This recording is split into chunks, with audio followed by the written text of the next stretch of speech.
Congo Tolingi. Eh oui. Numéro 1, Bolanda. Ensemble, on est plus fort, les frères. Ensemble, on est plus fort. Bonjour à tous. Bonjour. Moi, je m'appelle Sarah. Et donc, je viens devant vous en tant que jeune et enfant du pays. J'aimerais qu'il y ait un avenir sain, juste et équitable pour les jeunes. Voilà comment je vois le Congo de demain. Pourquoi? On a eu trop de promesses dérisoires, et la jeunesse d'aujourd'hui n'est toujours pas épanouie. Elle n'a toujours pas une place considérable au sein de la société et elle est totalement marginalisée. Moi, je suis jeune, je vis en Belgique, où la stabilité est garantie, à la fois pour les familles et pour la jeunesse. Quand je vois les membres de ma famille, mes cousins, les jeunes qui sont au Congo, comment ma mère doit leur venir en aide, cela prouve à suffisance que la stabilité sociale n'est pas encore garantie dans notre pays. Aux futurs gouvernants, après les élections 2023, nous attendons d'eux un regard particulier pour l'épanouissement de la jeunesse. Je vous remercie.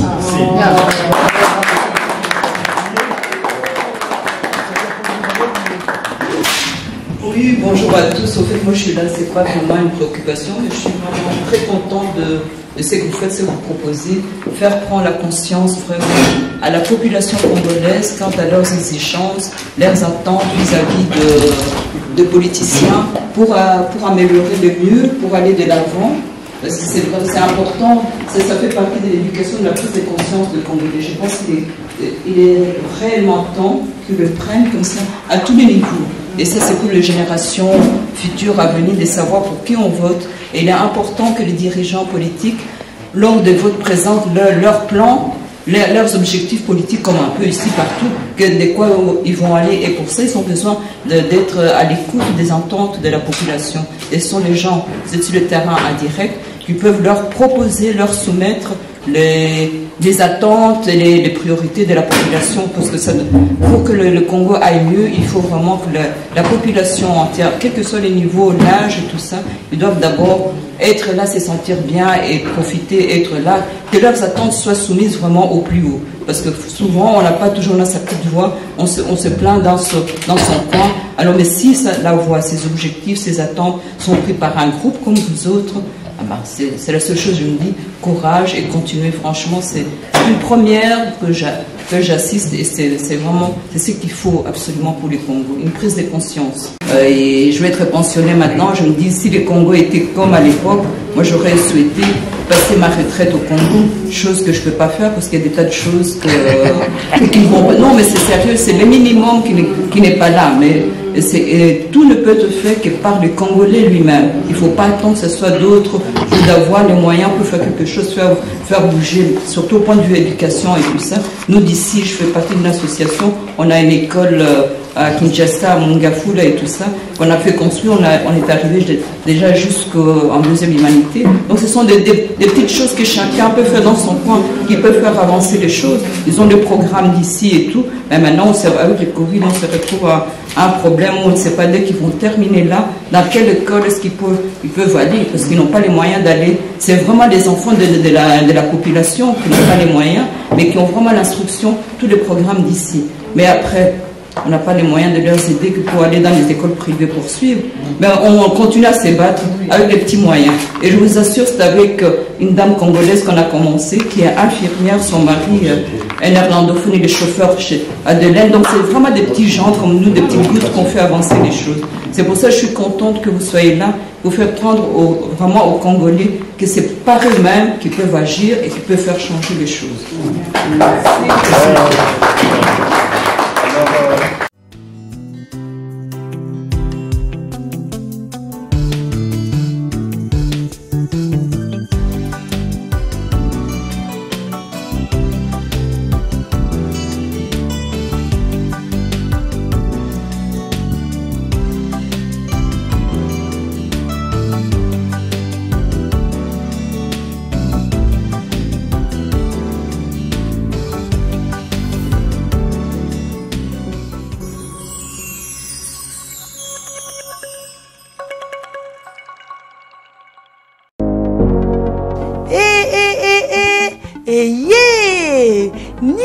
Susue Toronto City VIP de Maluku Eyeli Susue Banaki Bana Braza pe partout na mokili mobimba Toronto City VIP de Maluku na 5 minutes ya Grand Fleuve Congo.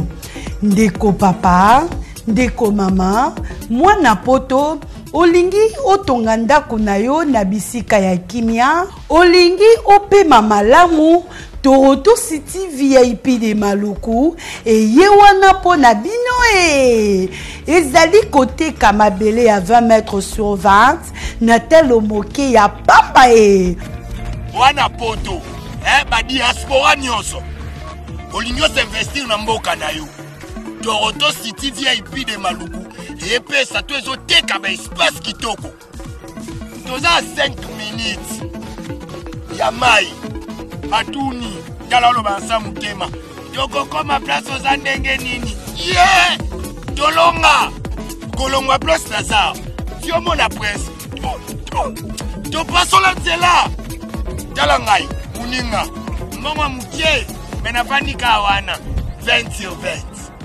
olingi oliambisi ba fruit na talo moke kimambango welela zwa mabele na yo na Toronto City VIP de Maluku. Tozali pembeni ya zone économique ya Maluku, pe pembeni ya cité Vodacom. Pona ozwa esika na yo na Toronto City VIP de Maluku, eza simple. Benga Papa Willy Mafuta na numéro oyo +1 90 57 30 15 40. Toronto City VIP de Maluku. Esika esengeli pona moto nyonso apema na kimia Bana poto, venez voir Toronto City VIP de Maluku et vous allez être voisin de tout ça. Vous allez vivre tout ça. C'est formidable, c'est tout simplement formidable. Wow. La tribune populaire, la tribune d'expression populaire ici en Belgique avec les Congolais de la diaspora, qui s'inscrit dans le cadre des consultations populaires qui ont été organisées par le réseau Pona Congo. Le réseau Pona Congo est un réseau citoyen qui regroupe en son sein des membres de la société civile, Milapro, les laïcs protestants, les laïcs catholiques, Philippe Lucha, tout celui dont son cœur bat pour le Congo, et enfin les passionnés du Congo. Je dois préciser que ce n'est pas une structure, ce n'est pas une association, c'est un label, c'est un réseau. Vous êtes Congolais, vous aimez ce pays-là, vous pouvez être membre de Pona Congo.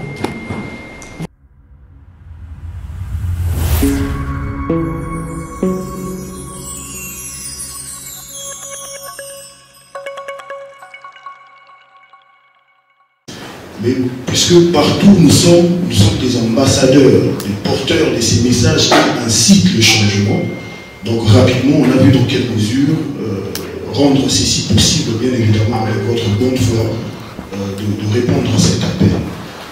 Et donc je voudrais vous dire pour cela merci, surtout parce que à 8000 km loin du pays, on arrive à sentir encore qu'il y a de ceux qui le cœur battent encore réellement pour le Congo, au point de laisser ou encore d'ajouter à vos agendas de ces jours cette possibilité vraiment de se réunir ici en tant que communauté pour que nous puissions discuter de ce qui touche à notre pays.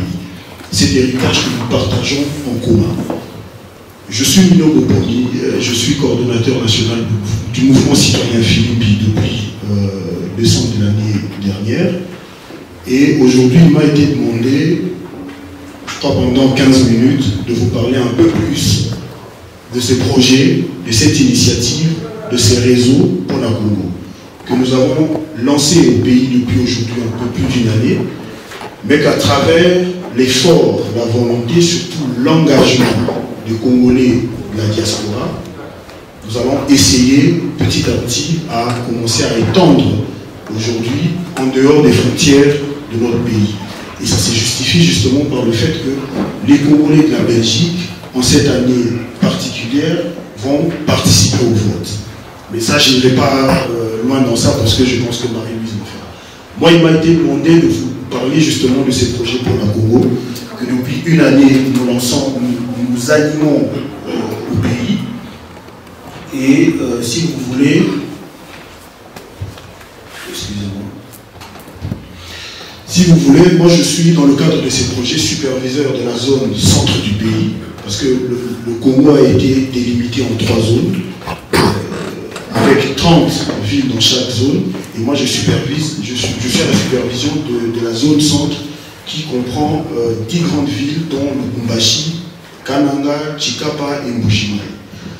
Et je vais essayer de vous le présenter en ces mots. Je crois que Floribert l'a dit très bien, mais je voudrais revenir encore là-dessus, en disant que Pona Congo, vous comprenez que c'est en lingala, l'une de nos 4 belles langues nationales, en français pour le Congo, est un appel à l'engagement de tous les Congolais, en tout cas de tous ceux qui ont un cœur qui bat réellement pour le Congo. Vous avez remarqué que j'ai appuyé sur réellement, ce n'est pas du tout anodin, parce que simplement, tous, ou encore nombre, peuvent prétendre avoir aussi un cœur qui bat pour le Congo.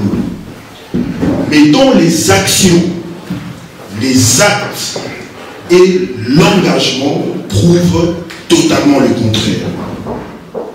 Au-delà de ceux qui nous ont ostracisés, au-delà de ceux qui nous ont colonisés, au-delà de ceux qui ont pillé notre pays, en tout cas pour ceux qui sont venus de très loin, il y a aussi des Congolais qui malheureusement participent à la destruction de notre pays. Sur ça, je pense qu'on est tous d'accord. Mais ces gens-là, avec un micro dans la main, ils peuvent aussi prétendre avoir un cœur qui bat pour le Congo. En tout cas, je ne sais pas s'il y a un appareil ou une unité de mesure qui permettrait de mesurer ces degrés d'amour et d'engagement pour le Congo, si ce n'est que les actes que nous posons, les engagements que nous prenons, mais surtout les actions que nous posons, qui sont des faits factuels, qui peuvent emmener une personne à dire tel a un engagement sérieux pour le Congo ou tel porte réellement le Congo. Donc pour la Congo, ces réseaux est un appel à l'engagement pour tous ceux dont le cœur bat réellement pour le Congo. Et comment le voir? C'est à travers les actes, les engagements, mais aussi surtout les actions que ces personnes-là posent au quotidien. On peut aussi le comprendre comme un réseau national des passionnés du Congo. À la base, ce n'était qu'un réseau national, mais aujourd'hui, il est en train de devenir un réseau international dans la mesure où ça s'étend au-delà des frontières naturelles de notre pays à travers ces Congolais de la diaspora que vous êtes, que nous sommes, moi avec vous. Donc, je disais que c'était un réseau national de passionnés du Congo, mais un réseau sans limite, dans la mesure où il est composé des Congolais qui viennent des horizons divers. Moi qui vous parle, à la base, je suis ingénieur en bâtiment, mais mon engagement a fait que j'arrive à participer dans cette œuvre que nous construisons de manière commune. Vous retrouverez des étudiants, des chefs d'entreprise,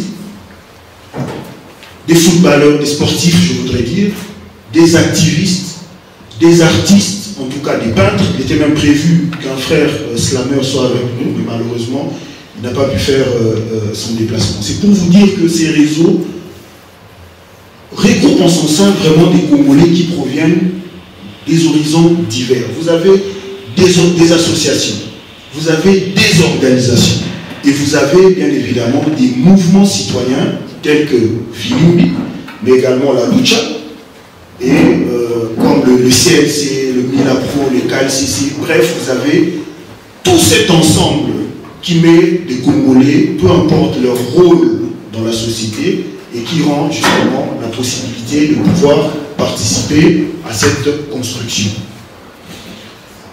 Et ces Congolais qui se réunissent autour de ce réseau se réunissent bien évidemment autour des valeurs. Et ce sont justement ces valeurs-là qui font que nous puissions nous démarquer de ces Congolais-là, qui peuvent se dire que nous aussi, nous avons un cœur pour le Congo, mais dont les actions, les actes, les engagements trahissent. Quelles sont ces valeurs? Premièrement, l'engagement. Parce que nous pensons que toute chose, c'est soit un projet de mariage, il faut qu'il y ait un engagement. Il faut que des gens s'engagent à dire, écoutez, ma tante fiancée, moi je voudrais que ma vie, finalement, je puisse la conjuguer à côté de toi de manière définitive. Et pour ça, je voudrais te prendre pour épouse. Un jeune qui vient de quitter, par exemple, l'école humanité, il veut aller à l'université parce qu'il rêve de devenir avocat, médecin ou même architecte, il a besoin d'un certain engagement. Je m'engage à aller à l'université pour atteindre ses rêves. Et nous pensons que l'engagement que nous faisons montre ces matins en quittant nos maisons, nos travails, nos programmes pour nous retrouver ici, fait partie justement de ces valeurs qui animent au quotidien ces Congolais, nous, ces Congolais qui nous réunissons dans le cadre de ces réseaux. Deuxième valeur, j'ai parlé de l'engagement. Deuxième valeur, responsabilité. C'est comment on a beau le dire, et je pense que nous le disons d'ailleurs à raison, que les héritages à Bakoko Naliso. Lumumba, quand il s'est battu pour l'indépendance de notre pays, visionnaire qu'il était, grand esprit qu'il était, je suis sûr qu'à un moment de sa vie, il se disait, ben, peut-être qu'à ces stades, je ne vivrai pas moi-même ces changements-là, pour lesquels je me suis engagé, pour lesquels je suis prêt à donner ma vie, pour lesquels je suis prêt à laisser mes enfants déjà très jeunes, orphelins, orphelines de père. C'est justement parce que le monde a mesuré son degré de responsabilité vis-à-vis au niveau de l'effondrement, en tout cas de la menace qui était la colonisation pour notre pays.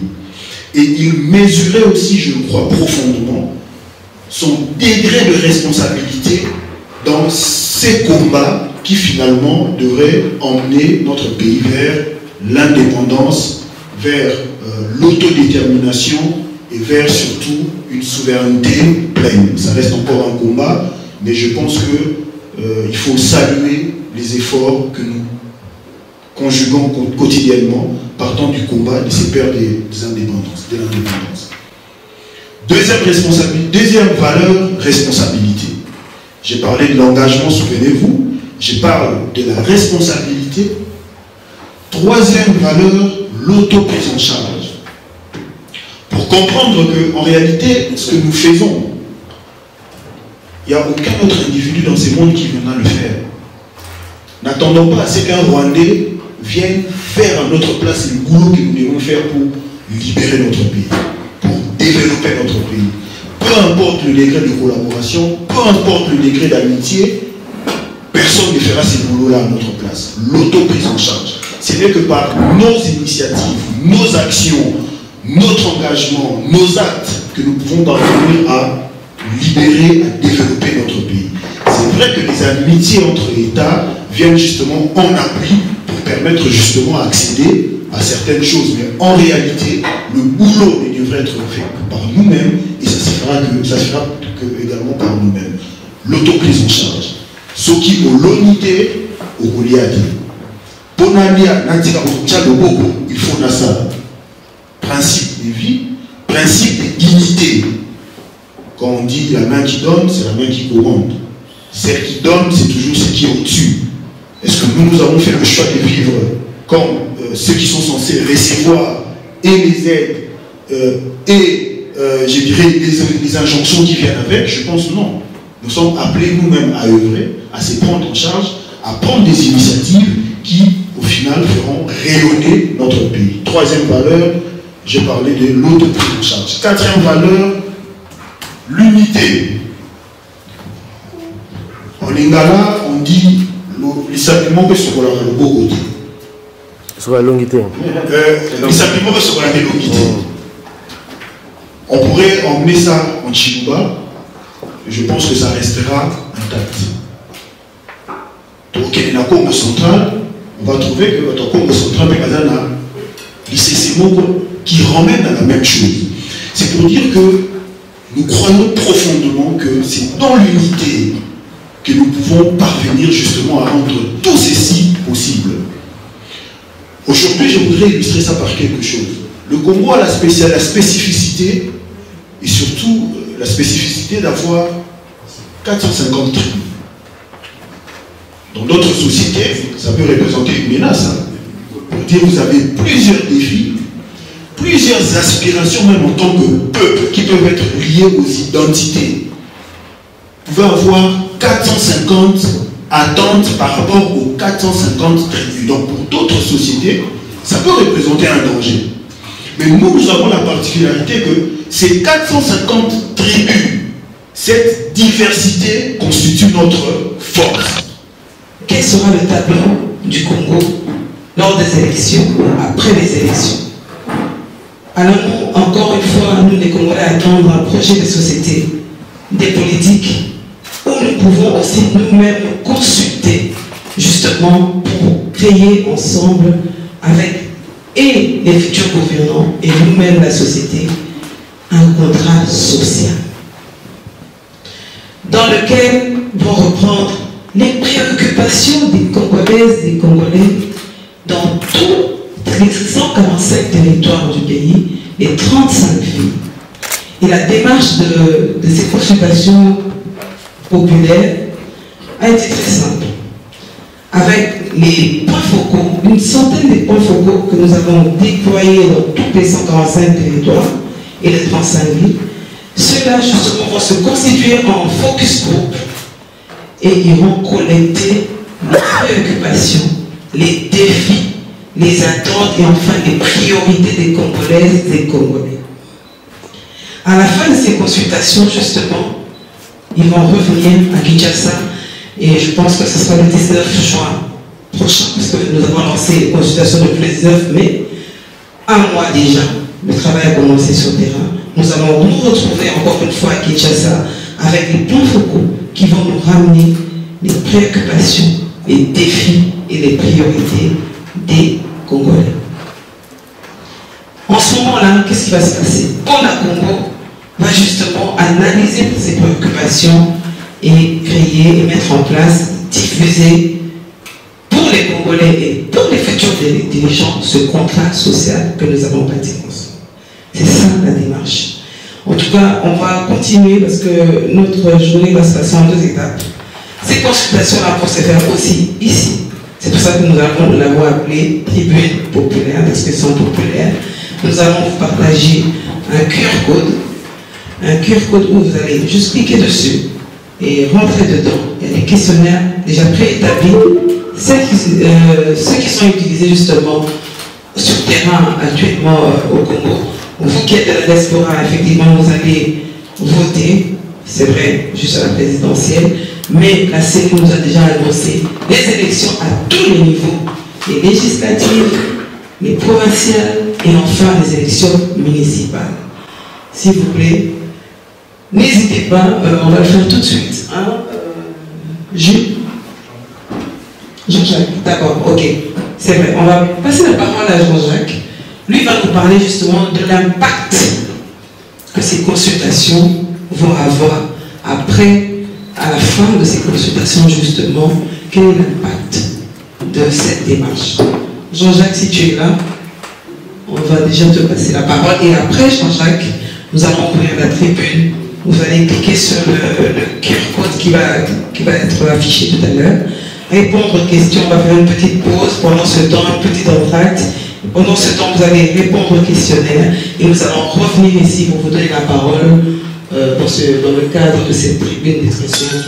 Parce que le vrai ressenti de la population, c'est vous qui l'avez, c'est ce Congolais qui est en Kouchima et qui l'a, c'est ce Congolais qui est en Kanaka qui l'a. Ce n'est pas une personne qui peut se réveiller et dire je peux résoudre les problèmes de tous les Congolais. Et donc, c'est dans cette façon de voir les choses, c'est dans cette dynamique-là que le réseau qu'on a Congo a pris le jour pour donner la parole aux citoyens, parce que le vrai pouvoir, ce sont les citoyens. Le vrai pouvoir, ce sont les femmes. C'est la raison pour laquelle vous voyez Maman Malou qui est aujourd'hui qui est en train de conduire les assises et les échanges d'aujourd'hui, parce que c'est aussi cette image que nous voulons donner du Congo. Le Congo est tenu par une femme, le Congo est représenté par une femme, et le Congo est en grande partie jeune. Et donc ce sont les enfants, ce sont les femmes qui ont une part importante dans ces consultations, parce que leur voix compte, parce qu'eux vivent le Congo au quotidien. Ceux qui sont souvent déportés, ceux qui vivent les atrocités et les difficultés les plus sombres du Congo, ce sont les femmes, ce sont les enfants. Et je crois que c'est eux qui ont besoin de faire entendre leur voix. Et nous vous remercions d'avoir accepté de prendre part à ces moments précieux que nous avons passés, parce qu'il s'agit de l'avenir de nos enfants et de nos petits-enfants. Nous savons l'acte que nous sommes en train de poser demain. Nous avons écrit tenir ce genre de discours et nous ne le tiendrons peut-être pas. Mais nous voulons que vous puissiez avoir une voix, que vous puissiez vous exprimer, vous puissiez poser vos problèmes et que demain, vous puissiez être des personnes qui allaient dire voici ce que nous avons demandé. Cela est inscrit dans le contrat social et c'est ce contrat social que nous voulons faire respecter, parce que c'est nous qui allons changer le Congo. Vous le voyez si bien, quelle que soit la volonté des pays voisins, la responsabilité finale ne remonte pas. Nous devons arrêter de se dire oui, les directives ne font pas telle ou telle autre chose pour nous, mais qu'est-ce que nous pouvons proposer pour réellement ces voix qui vont peser sur l'avenir de notre pays. Oui, moi c'est Cornelis Landou, agence congolaise de presse et rédacteur en chef du magazine Onesha Africa. Comme a dit la présidente, le premier intervenant a démontré que c'était vraiment un homme de terrain, j'allais dire militant de première heure. Alors ma question concerne les mouvements citoyens Filimbi et Lucha, que je félicite d'abord parce qu'ils ont été pratiquement au début de la lutte de la jeunesse pour un nouveau Congo. Alors, comme nous avons un représentant ici, je voudrais poser ma question qui concerne plutôt le fait qu'actuellement nous assistons à un certain démembrement ou à une certaine défection des membres que nous avons connus chez Filimbi ou chez Lucha et qui empruntent plutôt la voie politique. Comment vous expliquez ce démembrement? Comment vous expliquez ces multiples défections? Merci. La question de la citoyenneté au Congo m'intéresse beaucoup. Je voyage beaucoup, je connais Mino, je connais les mouvements citoyens, je connais cette initiative.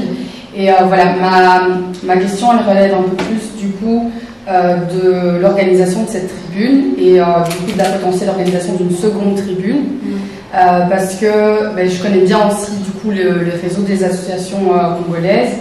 On a un gros problème de coordination et c'est pour ça que moi je déplore la présence de la diaspora.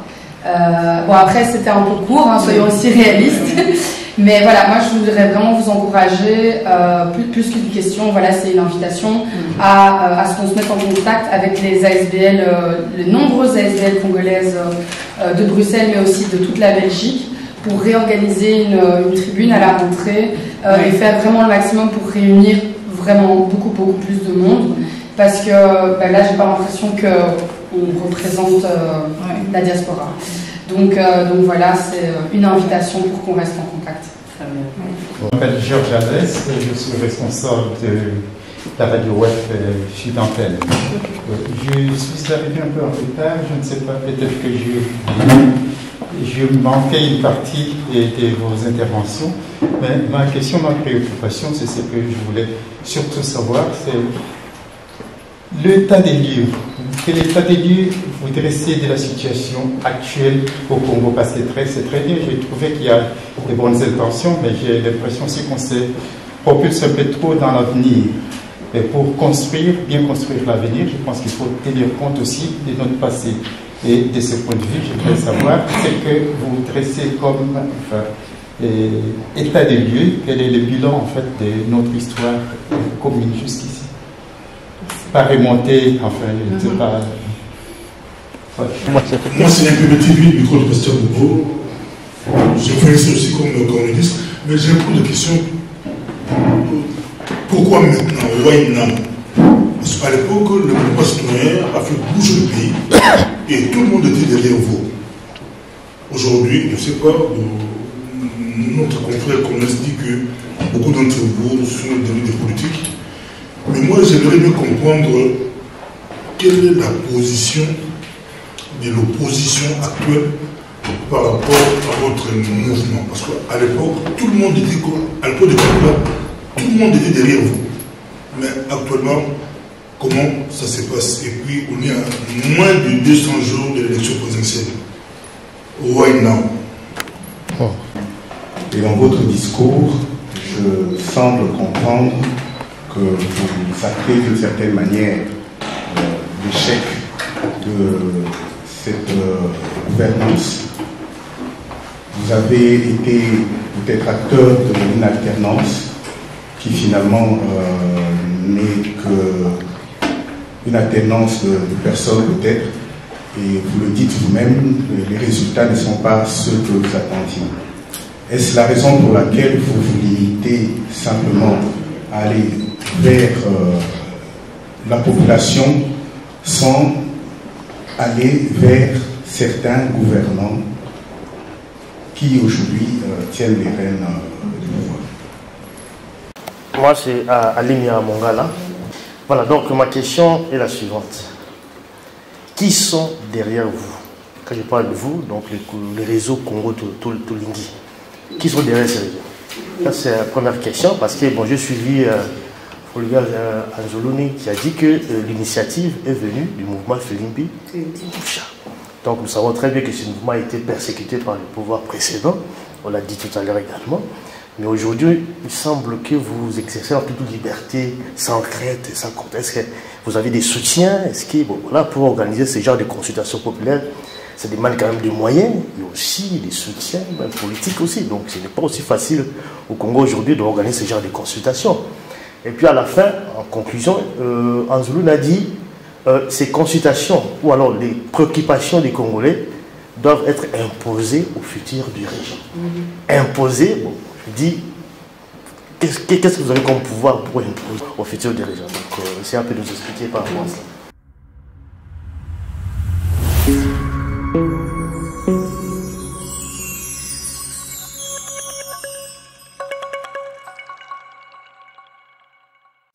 Alors, merci pour les questions. Il y en a 7 au total.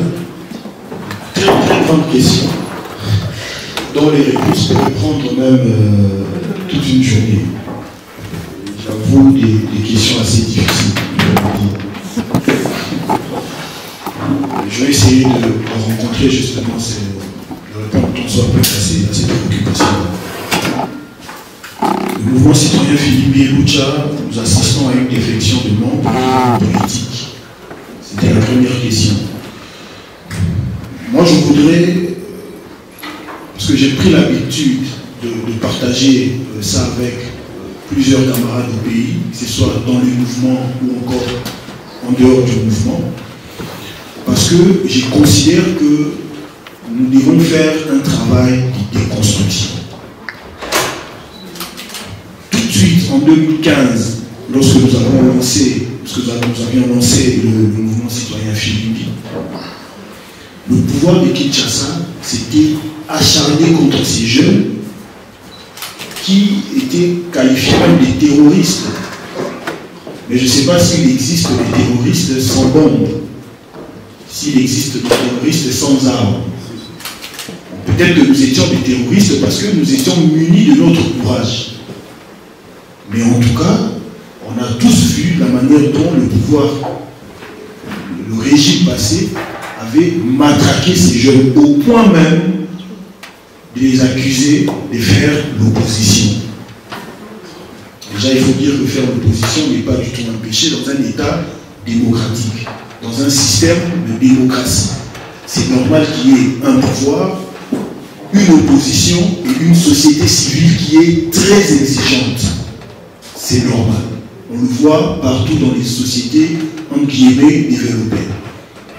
Et nous avons compris la nécessité justement de combler ces vides-là, le fait d'assurer que nous ayons un pouvoir d'un coin, une opposition de l'autre coin, mais au milieu, je ne vais pas dire au milieu d'entre les deux, mais quelque part aussi une société civile qui comprend les enjeux et qui est de plus en plus exigeante envers les politiques.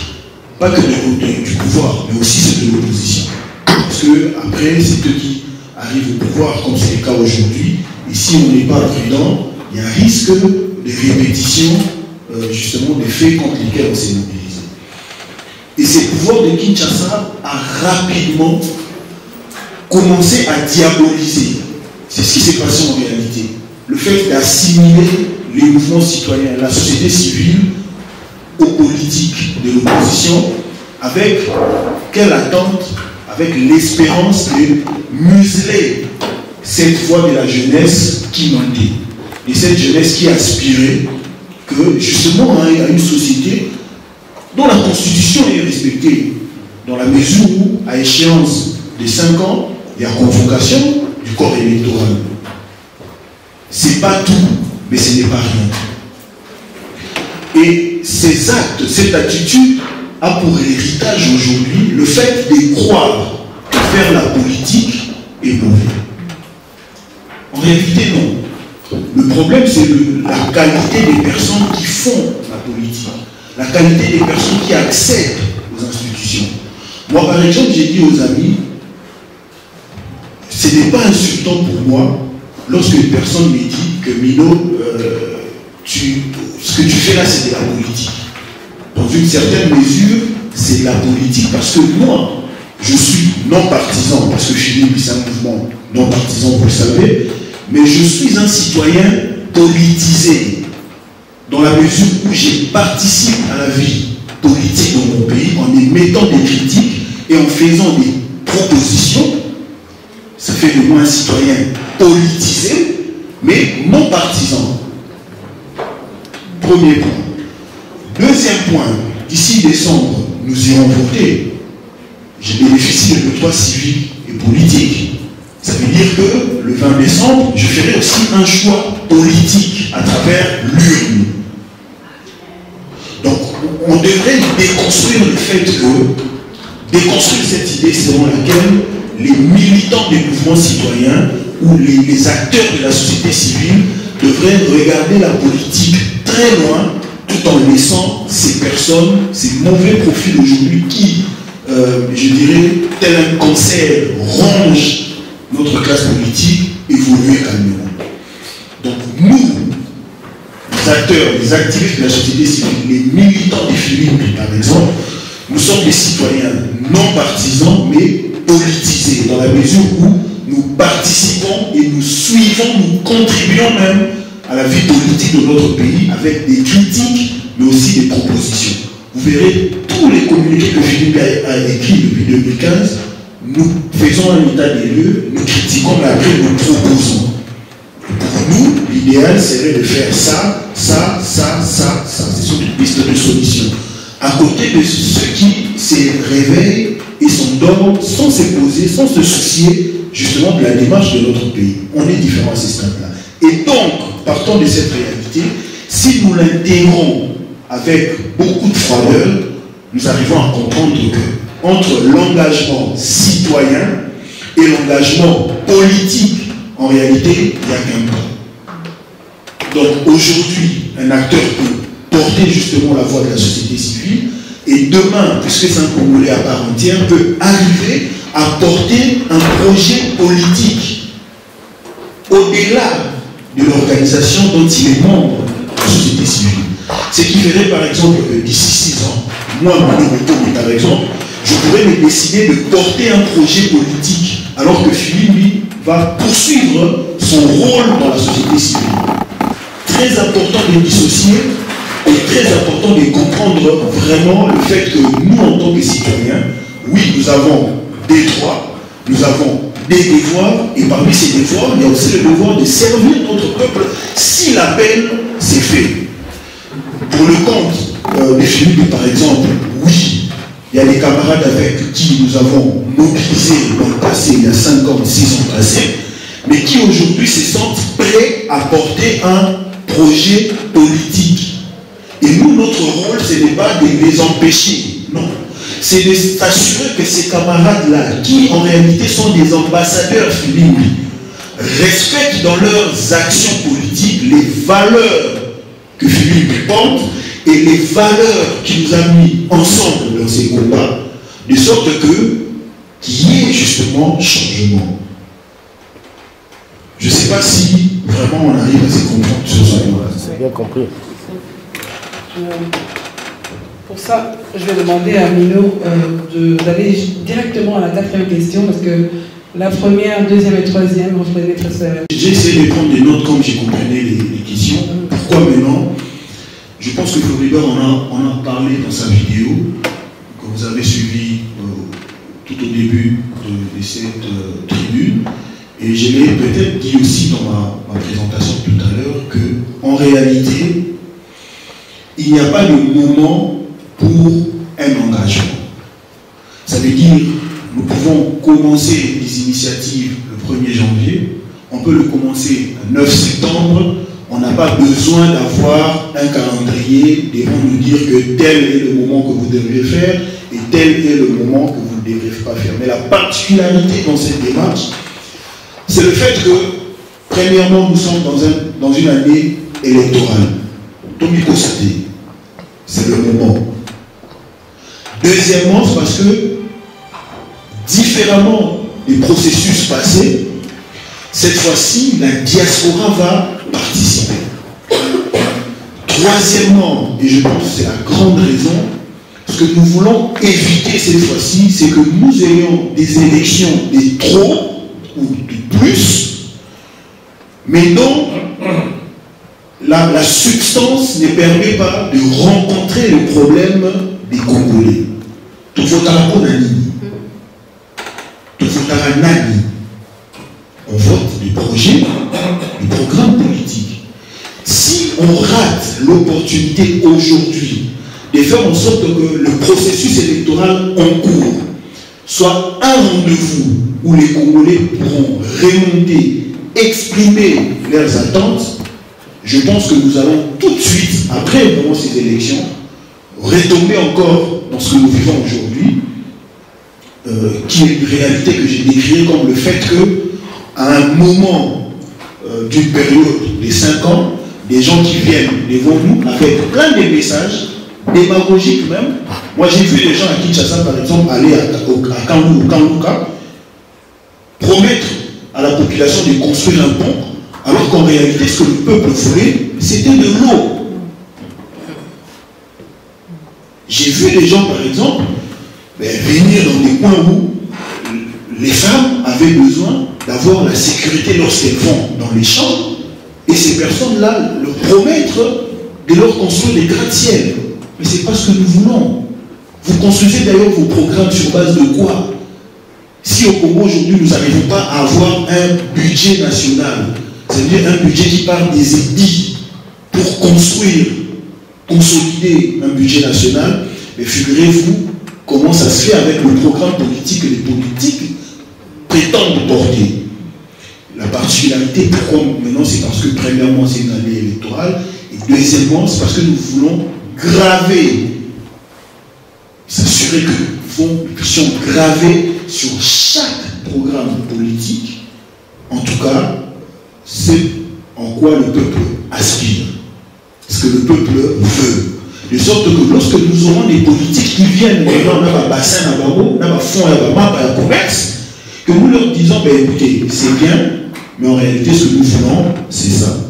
Vous êtes en mesure de les faire, expliquez-nous comment, dans combien de temps, et nous vous donnons notre vote. C'est ce que nous poursuivons, et c'est vraiment le pourquoi de maintenant.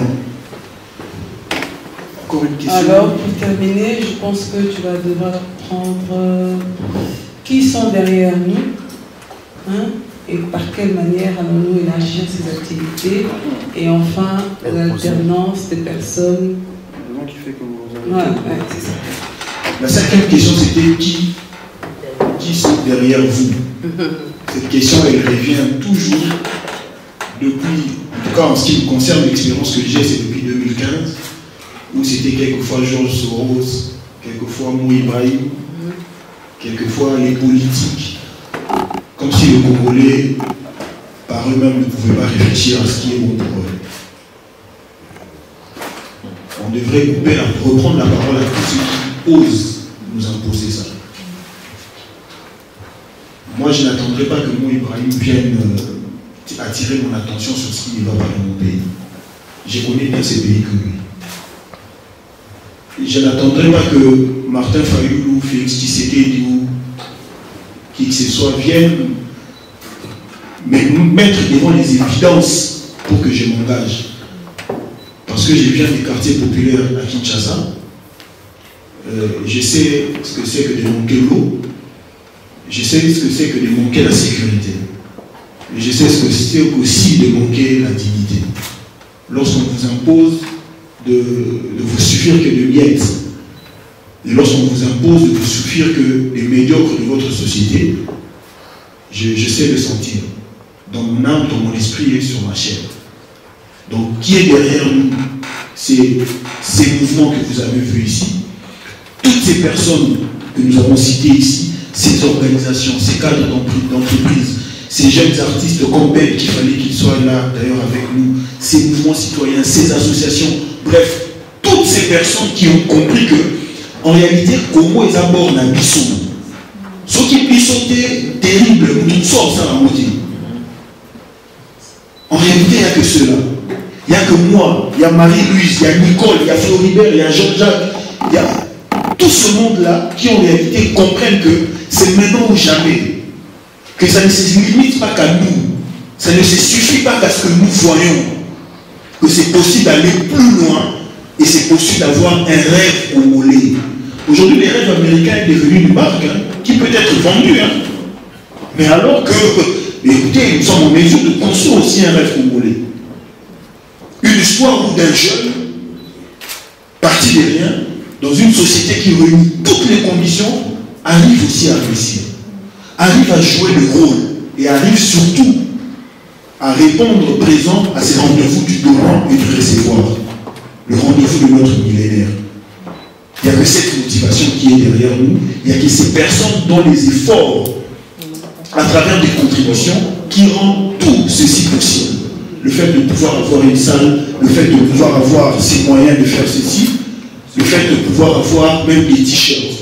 Il n'y a que des Congolais qui peuvent rendre ça possible et qu'on doit comprendre qu'il n'y a que nous qui devons le rendre possible.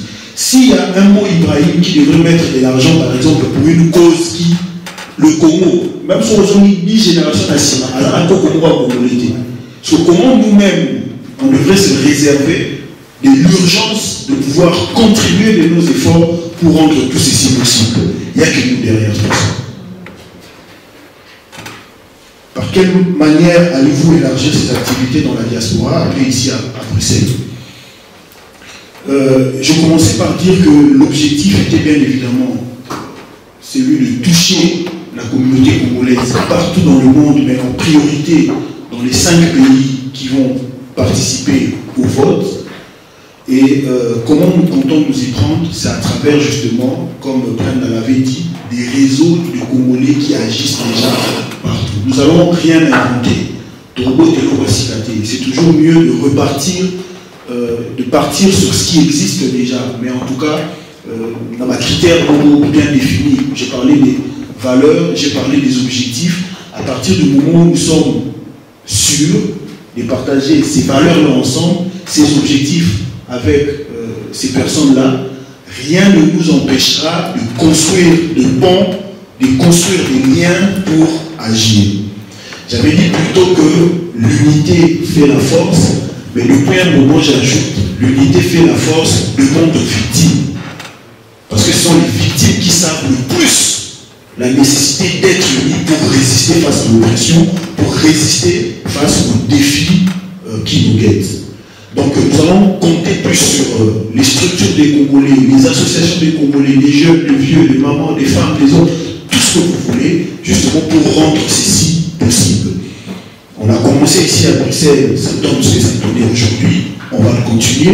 Mais après, l'objectif est vraiment de démultiplier dans ces 4 autres pays qui ont participé au vote, mais aussi même bien au-delà.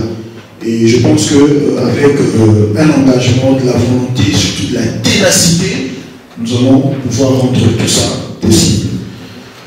Alternance, ce sera la dernière question pour la deuxième série. Alternance des personnes, raison qui fait que vous arrêtez au niveau de la population sans aller vers les autorités.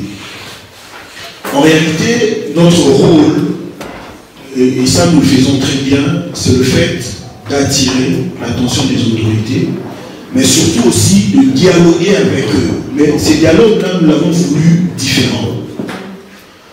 Si vous analysez bien la situation de notre pays, c'est que lorsque les autorités viennent vers la population, vers les jeunes surtout, ces autorités se positionnent comme, je voudrais dire, regarde un peu les gens d'en haut.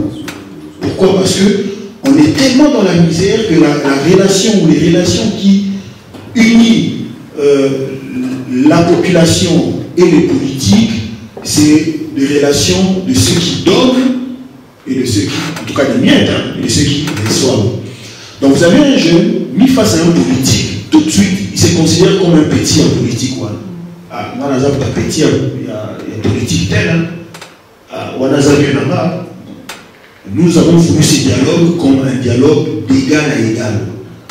Ça veut dire quand je suis sur la table, autour d'une table avec un politique X, je le considère comme un égal à moi. Je ne voudrais pas dire supérieur, je me considère supérieur à lui, bien que je lui délègue mon pouvoir, mais je me considère égal à lui pour discuter des questions qui touchent à ma survie. Aujourd'hui, la situation peut faire que le prix du pain grimpe à 500 francs, comme c'est le cas aujourd'hui au Congo. Ça n'affecte en rien un député qui gagne 21 000 $ le mois. Mais moi, avec le paie que je gagne, si j'essaie de faire, en tout cas si j'ai une famille composée de 4 personnes, c'est 2 000 francs le mois, le jour, fois 60 jours, vous voyez que ça représente un budget important pour mon portefeuille. Mais pas pour un politicien qui gagne jusqu'à 21 000 $, le 30 jours est généralement à ne rien faire. Donc nous avons voulu ces dialogues-là, comme le fait que, d'égal à égal, que nous discutons avec ces personnes-là dès nos priorités et surtout de nos propositions. Donc nous allons vers eux de temps en temps, nous discutons avec eux, mais en ce qui concerne particulièrement ces activités, nous allons voulu dire que c'est des moments de donner plutôt la parole aux détenteurs du pouvoir, plutôt à la personne qui exerce le pouvoir par dérogation. Donner la parole au détenteur du pouvoir pour que celui-ci puisse s'exprimer au sujet de ses attentes, de ses défis que nous allons essayer d'organiser comme des canaux à travers lesquels ça devrait passer.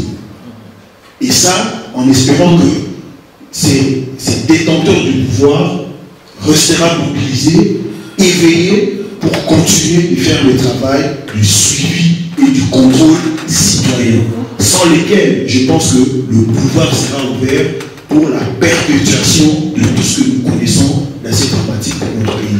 J'ai aimé une personne qui a dit mais même sur le excusez-moi les chrétiens qui sont là, même sur le il va trouver des possibilités de détruire. Parce qu'il n'y a rien qui ne l'empêchera. Et nous voulons faire un Congo où même si vous envoyez le pire des dirigeants, qu'ils trouvent face à lui une population très éveillée, très organisée, capable de l'arrêter, de l'interpeller et surtout de lui présenter ce qui émane de leurs aspirations profondes.